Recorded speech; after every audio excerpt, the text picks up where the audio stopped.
Voilà, la suite de ce journal, c'est avec notre invité Babacar Fall du GRADEC est en ligne avec nous. Monsieur Fall, vous nous entendez? Oui, je vous entends. Voilà, vous avez suivi avec nous cette élection législative avant-hier, 31 juillet 2022. Vous, le GRADEC, déjà, rappelez-nous quel a été votre rôle durant cette élection-là. Bon, en fait, nous, on s'est contenté au cours de cette élection de, disons, dérouler un projet, de mettre en œuvre un projet pour lequel nous avions un partenaire financier qui était l'ambassade du Canada, et dans lequel projet, donc, nous étions en fait, nous avions pour mission un peu, disons, de faire le monitoring de la violence, l'observation électorale et la mise en place d'une salle de veille. Alors, nous avions recruté des moniteurs qui ont été, disons, déployés dans les 5 régions stratégiques qui constituaient nos cibles. C'était les régions de Dakar, Thiès, Saint-Louis, Diourbel et Ziguinchor. Parce que, compte tenu des tensions, disons, donc, latentes, et également des risques de violence qu'il y avait. Donc nous avons perçu très tôt donc vraiment la nécessité effectivement de dérouler un certain nombre d'actions pour prévenir les violences. C'est la raison pour laquelle nous avons disons déployé ces moniteurs. Donc ces moniteurs ont été formés et ils ont été déployés à partir du 18 donc dans les 5 régions pour un peu relever tout ce qui est incident à caractère violent, etc. durant cette campagne. Et nous avions mis un support technique avec des opérateurs qui recevaient toutes les informations émanant de nos opérateurs sur le terrain. Et ça, ces données étaient analysées donc par nos experts.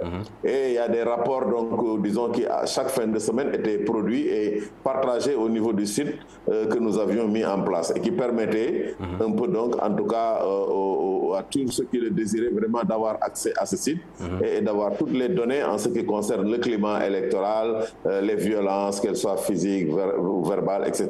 Ça, c'était le premier niveau. Le deuxième niveau a consisté, disons, à déployer une équipe d'observateurs au nombre de 60 pour renforcer les 30 moniteurs qui étaient sur le terrain, ce qui nous faisait 90 observateurs au niveau donc, de ces 5 régions dont j'ai parlé. Et là, lors du scrutin, ces observateurs également étaient chargés de recueillir les données en ce qui concerne les dysfonctionnements, le déroulement du scrutin. Et il y a des rapports périodiques donc qu'ils remontaient au niveau, disons, donc, du plateau. Nous avons mis en place une salle de veille électorale au niveau des résidences Mamoun. Et au niveau de cette salle de veille, nous avions 2 chambres. Nous avions, en fait, 3 chambres. Nous avions une chambre technique avec les opérateurs qui recueillaient les données, qui les transmettait à la chambre d'analyse, qui exploitait les données, qui en vérifiait la fiabilité et qui faisait des notes d'information à soumettre à la chambre de décision. Et il appartenait à la chambre de décision, une fois, disons, ces rapports donc validés, de voir les actions à mener. S'il y avait par exemple des violences, voir en rapport avec les autorités comment peut-être intervenir. Dans le cas de dysfonctionnement qui aurait pu intervenir également dans le scrutin, absence de bulletins, absence de matériel électoral, etc. également. Là, nous avions effectivement la latitude d'appeler les autorités, les préfets ou la direction générale des élections pour les alerter et trouver des correctifs à ces situations. D'accord. Alors maintenant, à terme de tous ces travaux que vous avez énoncés, quel est le bilan que vous faites en termes de violence ou bien en termes d'observation de la tenue du scrutin? Bon, en ce qui concerne le monitoring de la violence, je pense que vraiment, nous, la grande violence, en tout cas, qu'on craignait, et que tout le monde craignait d'ailleurs, ne s'est pas produite. Il y a eu quand même quelques incidents qui ont été déplorés. Ça a été le cas à Sédhiou, ça a été le cas à Thiès, également à Dakar, ici. Bon.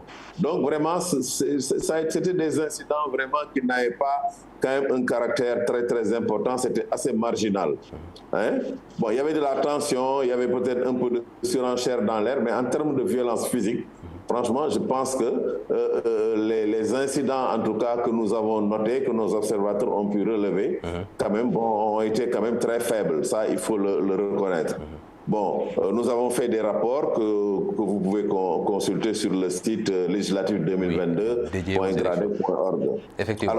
Alors avec l'exposé que vous venez de faire, on sent nettement l'importance de votre travail. Vous avez suivi le débat présentement. Voilà, tout le monde se permet de se proclamer vainqueur de l'élection. Est-ce que vous intervenez, vous, sur les résultats pour au moins pouvoir départager les différentes parties?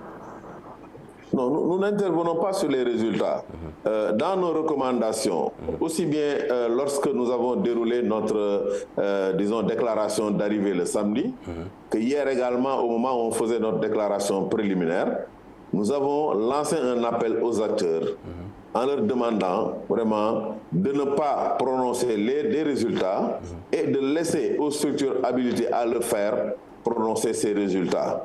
Malheureusement, nous n'avons pas été entendus. C'est la coalition Benno Bokk Yakaar qui a commencé dès le soir du scrutin à faire une conférence de presse à minuit pour déjà donner des résultats. Bon, le lendemain, il fallait s'attendre à la réplique de l'autre coalition, Yewwi, parce qu'en fait, la bataille, c'était entre ces deux coalitions. Mais nous avons demandé à ce que les gens quand même reviennent à beaucoup plus de sérénité et de responsabilité et qu'on laisse les structures habilitées à le faire. Voilà, parce que les conseils, exactement.